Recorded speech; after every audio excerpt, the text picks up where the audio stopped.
My name is Tamara. My job title is Senior Instructor, but as for what I actually do, it's lots of different things. So part of my job is to be responsible for instructing groups that we have here. Also, I'm responsible for helping the training and development of our staff, and mostly responsible for sitting in front of a computer, unfortunately, and sorting out the timetables for the week and making sure that we've got an experienced member of staff in front of each group, one that's actually suitable for that particular group. So sometimes we have slightly more challenging groups here, so we need to make sure that the instructor is the best person to deal with the kind of situations they might be faced with during the week. I was always very interested in sport when I was younger. Not so much the netball and hockey and those kind of activities, mostly just running, actually. Running's a thing that I've always enjoyed doing. Academically, I was generally one of those students that at parents' evenings the teacher would say, Tamara, she tries hard, bless her. So I wasn't exactly academically gifted. I did okay, but it was certainly the athletics that I excelled at. So I was quite fit at school. And when I went on to do my college A-levels, I thought, well, it's got to be something to do with PE, because that's what I'm interested in most. So I did my A-level PE. I then thought, well, I want to go to university and do a degree, and sports science seems the most logical thing for me to do. So I started my degree, and on the first day we were given a choice as to which activities we wanted to do throughout our 3 years at university. And the choice was netball, hockey, swimming, athletics, those kind of things. Or alternatively, rock climbing, mountaineering, sailing or kayaking.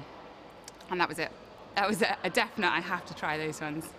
And as soon as I finished university, I wanted to become an instructor. When I started here, because I'd only really been a trainee instructor before, it was quite tough all of a sudden to be on my own. But it was a brilliant experience, and the centre that I work at was very supportive, so I never really felt like I was on my own, so I was quite lucky there. And then I've sort of worked my way up from there. So I was an instructor for 4 years.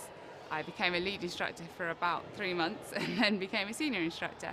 So I've only actually been doing my senior instructor job since April this year, so just half a year. I think probably the main turning point in my life was when I went to university and I learned about outdoor pursuits for the first time. I wish that I'd had the opportunity at school to be able to come on outdoor or spend a week in an outdoor centre like children do these days, but in those days things are very different, so that was definitely a big turning point for me. And I think another turning point for me was probably last year when one of our close work colleagues here passed away, and it made me realise that you've got to live your life and you've only got one chance. You've got to get out there and make the most of it rather than just sit around and hope that opportunities come to you. I don't think there's been anyone person in particular that's been inspirational to me. I do feel inspired whenever I walk outside of my office door and see the instructors working here. I think you've got to accept that you can never know everything that there is to know, and so watching other people you can learn so much from them. So I would say most of my work colleagues inspire me here. For me personally, I think what I'm going to do next is if I can get my PGCE done, that would be brilliant, and I'd quite like to then go into lecture at a university where they do outdoor pursuits. I did my master's in exercise physiology, so if I can lecture in exercise physiology but then also be able to take groups out kayaking and sailing and that kind of thing, I think that would be a perfect job for me.